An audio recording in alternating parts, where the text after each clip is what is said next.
დაუჯერებლობის თეორია, ანუ საქართველოში გატარებული ეკონომიკური და ანტიკორუფციული რეფორმები, ასე ქვია სომხურ დოკუმენტურ ფილმს, რომელიც საქართველოში გატარებულ რეფორმებზე შეიქმნა.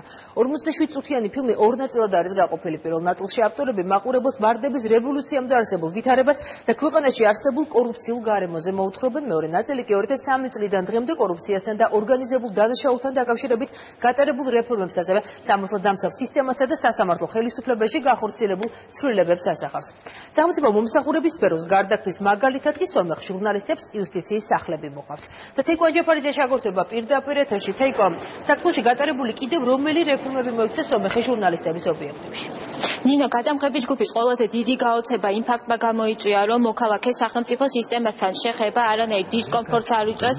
ამის მაგალითად კი გადამოს ფილმში მოყვანილი არის იუსტიციის სახლი, სადაც რამდენიმე წამში სხვადასხვა მომსახურებას იღებს ნებისმიერი მოქალაქე. ფილმში ასევე ყურადღება გამახვილებული არის სამართალდამცავ სისტემაზე, ნაჩვენები არის როგორი არის თანამედროვე ქართველი პოლიციელი და როგორ მუშაობს საპატრულო პოლიცია. ყურადღება გამახვილებული არის ასევე ეკონომიკურ რეფორმებზე, თუმცა ფილმში არის ასევე მოცემული მცირე ისტორიული ექსკურსი და ნაჩვენები არის თუ როგორ იქმნება ძველი ქართული ორნამენტი და რას ნიშნავს ღვინის ლეგენდა.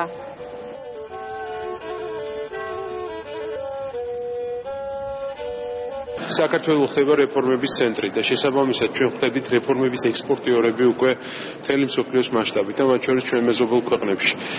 ეს ფილმი ადასტურებს რამხელა ინტერესი და განსხვავებულობა ზოგადად რეფორმების და მიდგომების, რომელსაც ჩვენ ვაკეთებთ.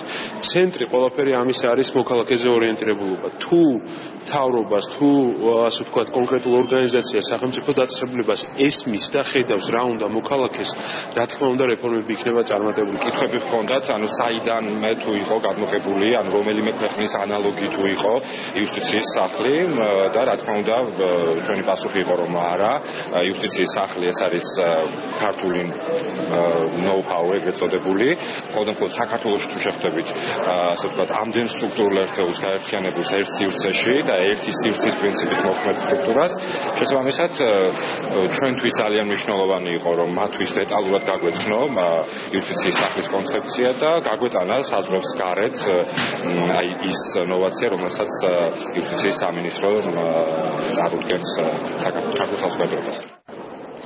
გადაღებები 2011 წლის ზაფხულში მიმდინარეობდა, დაუჯერებლობის თეორიის პრეზენტაცია უკვე შედგა ერევანში და საკმაოდ დიდი გამოხმაურება მოყვა ხმას და უახლოეს მომავალში ამ ფილმის თარგმნა ინგლისურ ენაზეც იგეგმება. დიდი მადლობა თეიკო.